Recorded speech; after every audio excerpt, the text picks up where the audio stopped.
This is the Little Moments Count radio podcast, created in partnership with community radio stations throughout Minnesota.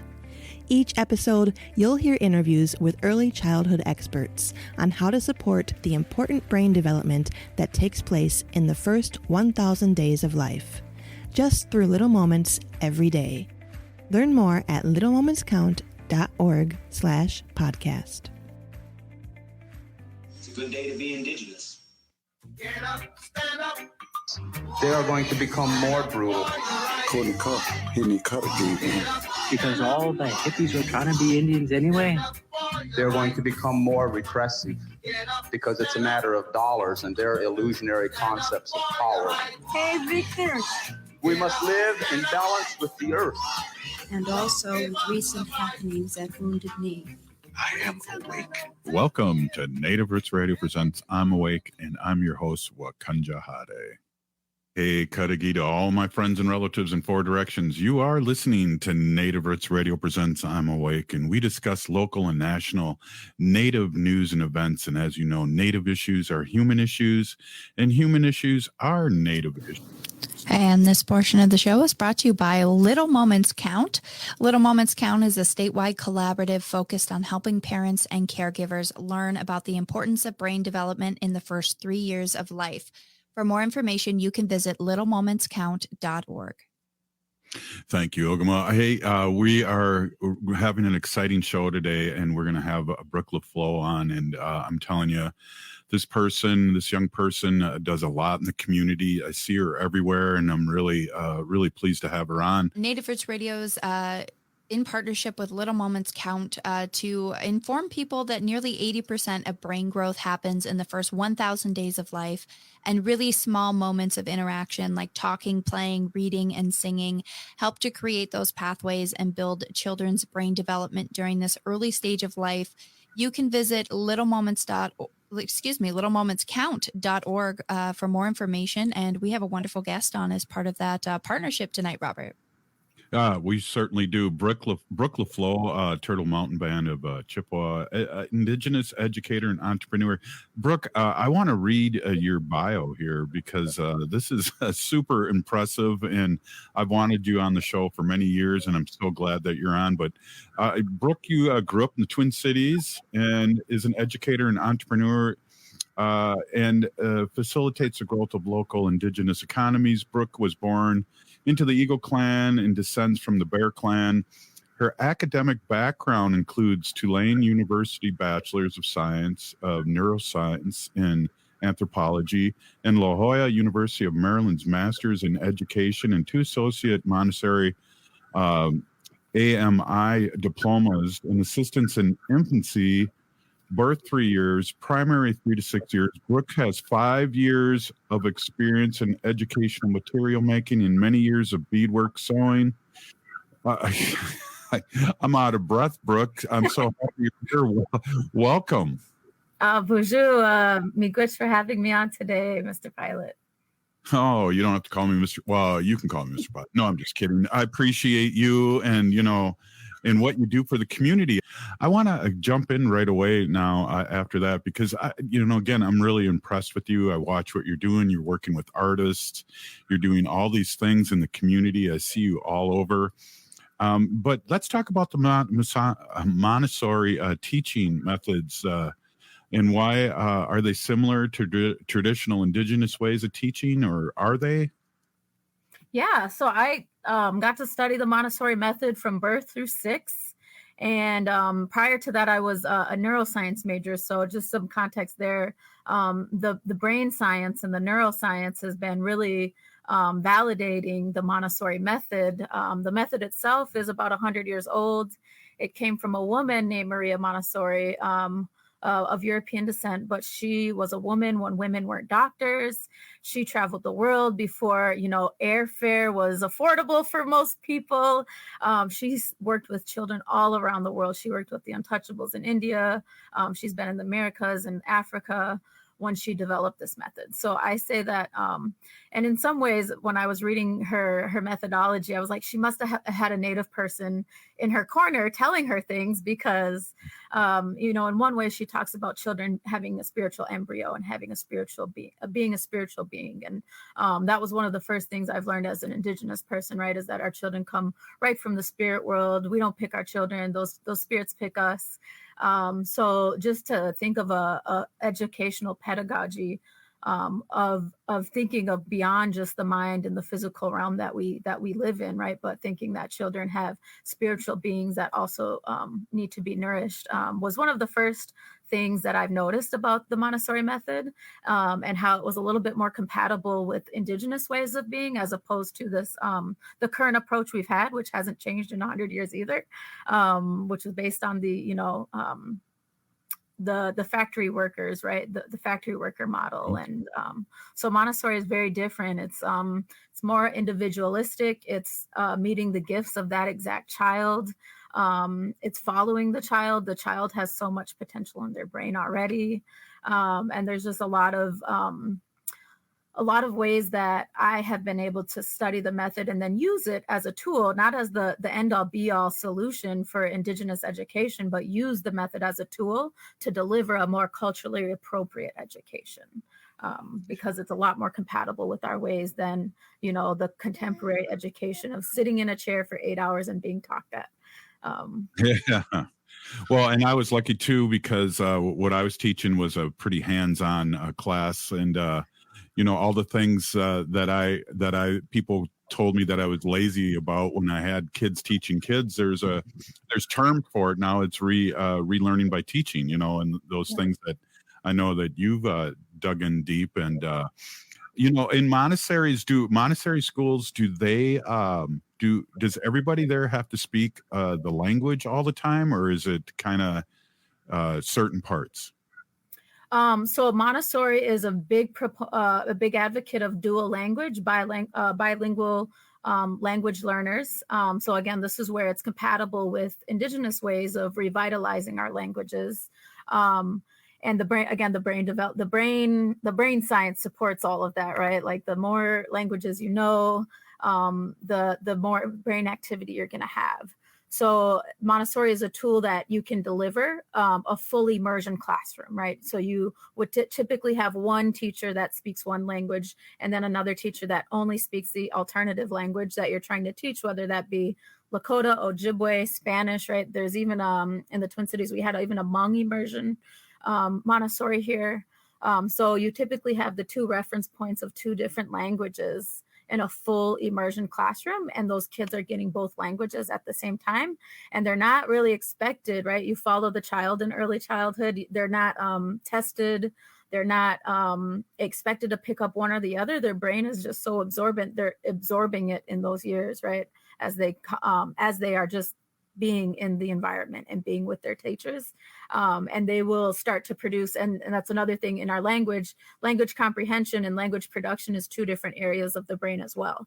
So what you hear, they could be taking in both of the languages, but maybe in one part of their home, it might be more English. So they might be producing more English than Spanish, but it doesn't mean that they're still learning how to understand Spanish, even if they're not fully speaking it or fully being immersed.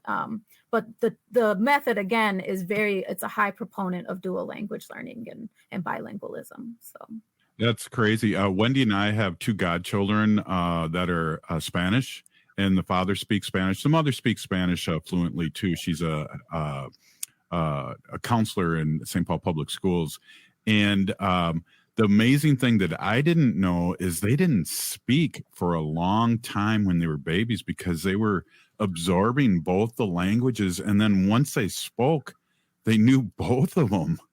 It was, yep. Like that's in our Montessori method, we call that the explosion of language, right? It usually happens between 2 and 3 because it is an absorbent brain. They call it like a sponge. They're gathering all of that. And then once the explosion happens, like they don't stop talking. So, and then you want to encourage that at that point, right? Once they do start talking, as much encouragement and repetition as possible, because the brain in those first 6 years is so amazing in what it can do. And it's the neurodiversity, and then, we're pruning down. And as adults, it takes us 7 years to get a second language. A baby who's getting both languages equally in their first 6 years of life will speak both, can Yeah. speak. So Fluently. I was like, Yep. you talk to daddy in Spanish and mommy in English and back and forth. And at first it was like they weren't speaking, but that's why they were absorbing like a sponge. Absolutely. And, in a historical context, in how native languages were taken from us in the boarding school era, right? They took our children from us to wipe their tongues of the language, right? So in my way, I think that like our greatest effort should be with our children. And when we try to revitalize our language, in the same way they took it is the same way we need to give it back, right? We need to get our children back and start speaking our languages to them, because that was a very successful era to the point that I'm 3 generations removed and I still don't know my language fluently, right? So we're kind of in a rush to keep our first language speakers around our babies so that we can have first language speakers again. And some tribes do this really well. The Cocha de Pueblo, they have a Montessori down there where they're 3 generations speaking first language speakers again. So there's a couple of tribes around the nation who have taken on the method. So not just us.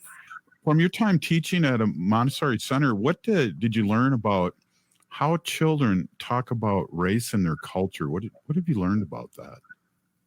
Yeah, one of the ways that we practiced at the Montessori American Indian Child Care Center, talking about race, we would use the medicine wheel and, the colors of the medicine wheel to describe different people in the world. There's white people, there's Black people, there's our Asian Eastern relatives that are the yellow, and then there's the red, there's us.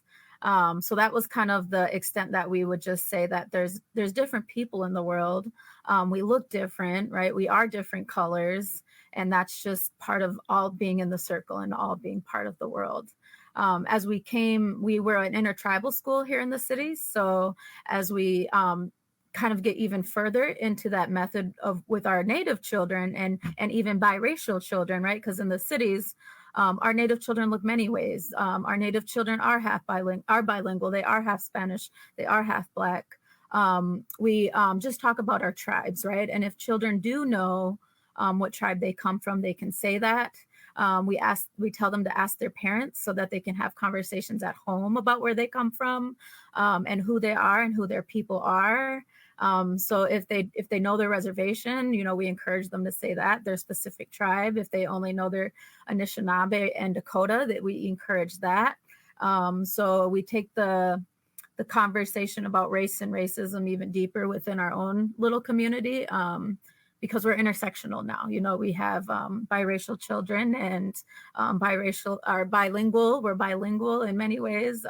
Even at our Montessori, we had bilingual children coming in, knowing Spanish and English, and we were trying to give them Dakota, right? Like their third language. Pretty cool too. So. Don't forget Ho-Chunk. Ho-Chunk. Yeah, we had some Ho-Chunks and we had some Danaes and Navajo children in the cities here too. So, yep. We're all over. Hey, with Reservation Dogs and all these great movies coming out, Prey, that isn't the norm. So how does the media or history of stereotypical images of Native people affect your children? How do you combat that? Yeah, it can be, like you said, we're in a new era. We're in a cool era where it's cool to be Indian and be on TV and be proud of who you are. As you said, there was a time when there was white people portraying Indians on TV because there was still no Indians in that field, right? There was no Native people in the media field. So accurate representation is important. And I wouldn't even say just in the media, but in your classrooms, right?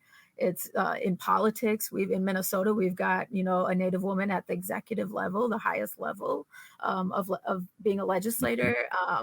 So I would say to have that example, especially in the cities when you're not surrounded by just your Native people like you would be on our reservations, it's more important, right? Because we're running the risk of assimilating, or we're running the risk of negative or poor stereotypes in the media.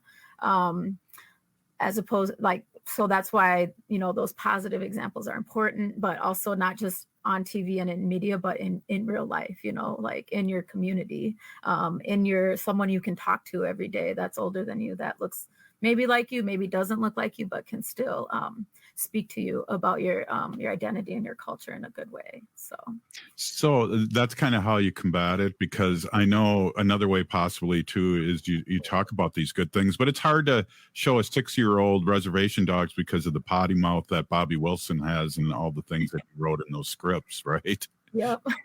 Yep.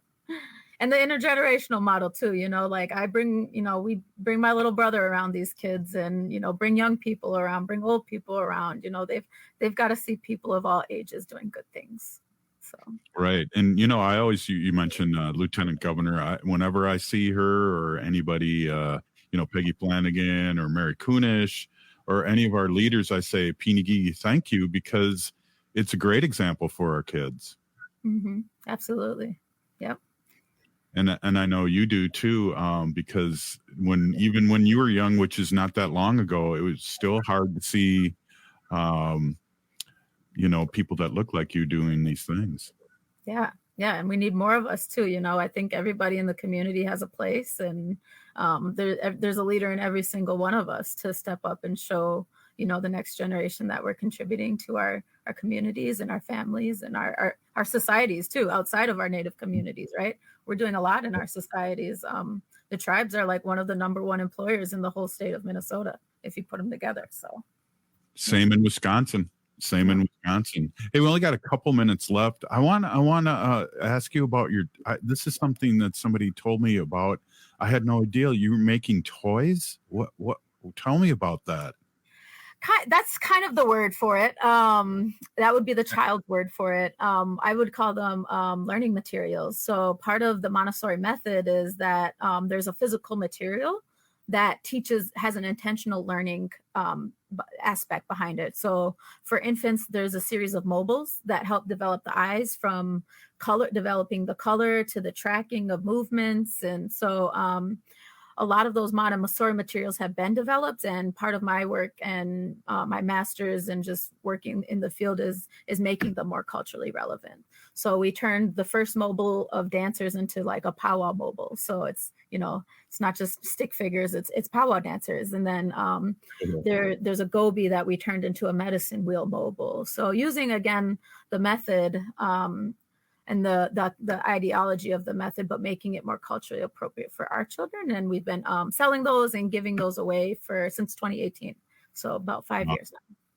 Wow, that's awesome. Brooke, we got less than a minute. You have anything else to end this with? I want to have you on again and again and again. You're awesome.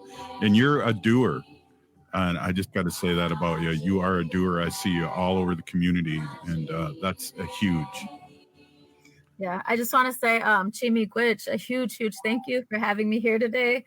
If you'd like to learn more about the boys basketball stuff, the Niniijaanis items, which are those learning materials, those toys, you could find us on Niniijaanis oneofones.com.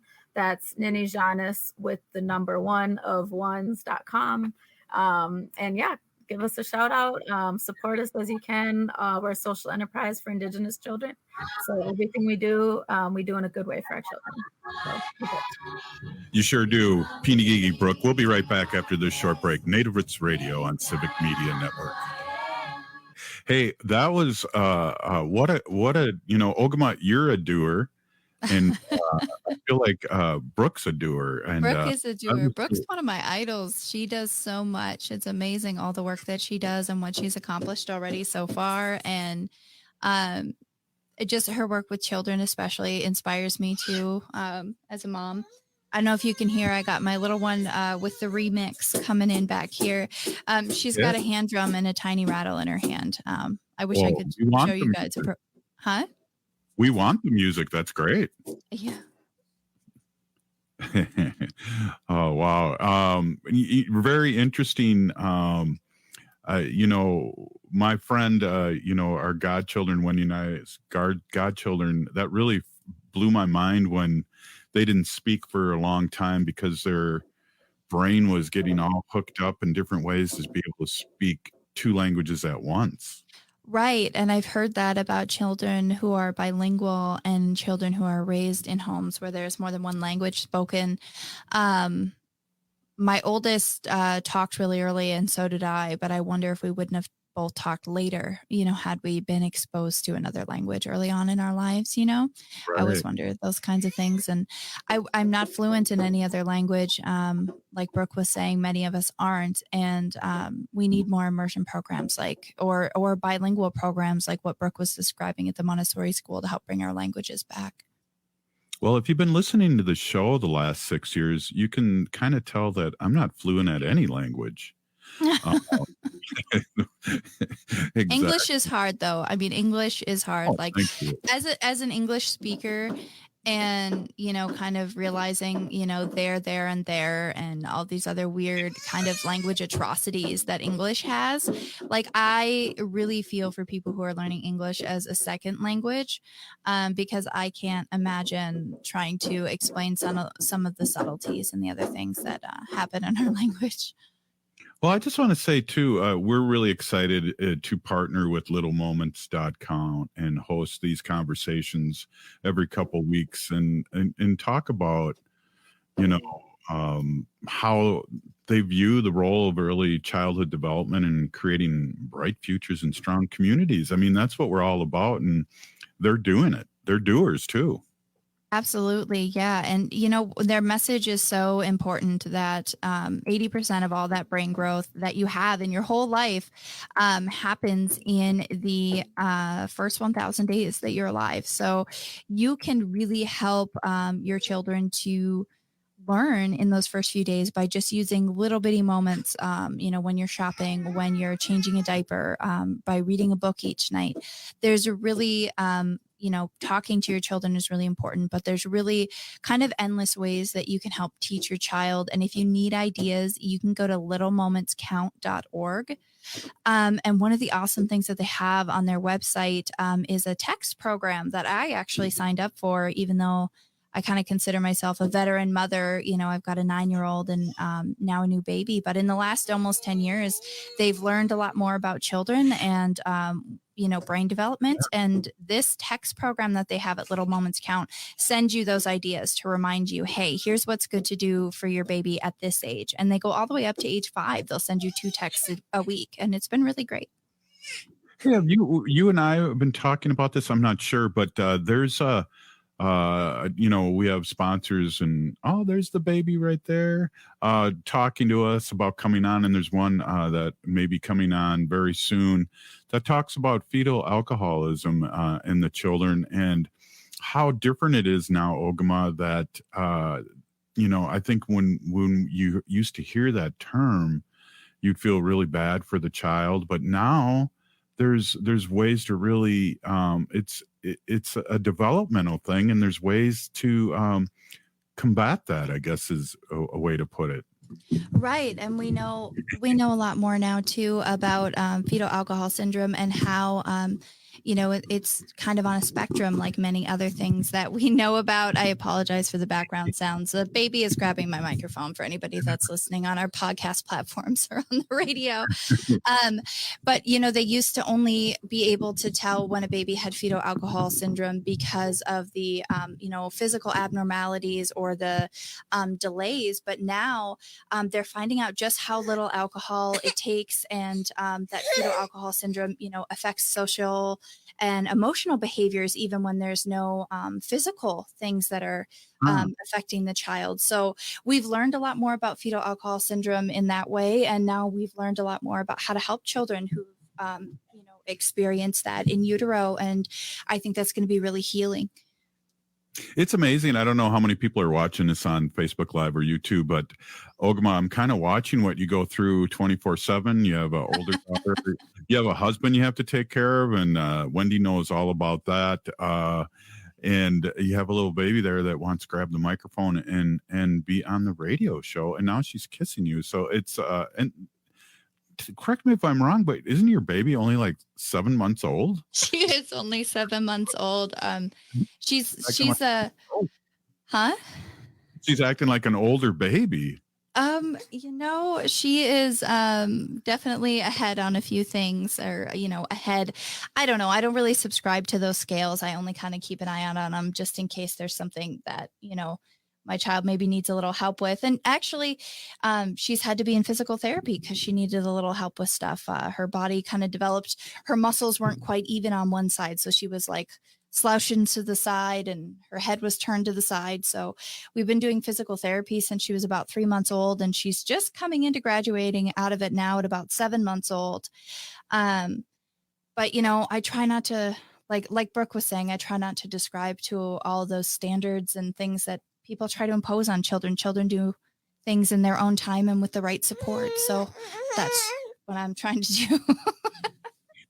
Too, that's really cool to hear, Ogma, too. And I think as an educator, I was a high school educator for almost 30 years. And one of the things I know that I could bring to education was it's not a race. And, things happen for a reason in your lifetime, or maybe you're not as confident when you're younger, but who's to say you can't go back to school once you kind of feel like who you are? And we're all lifetime learners, and I know you're back in school and really excited about that. And again, yeah.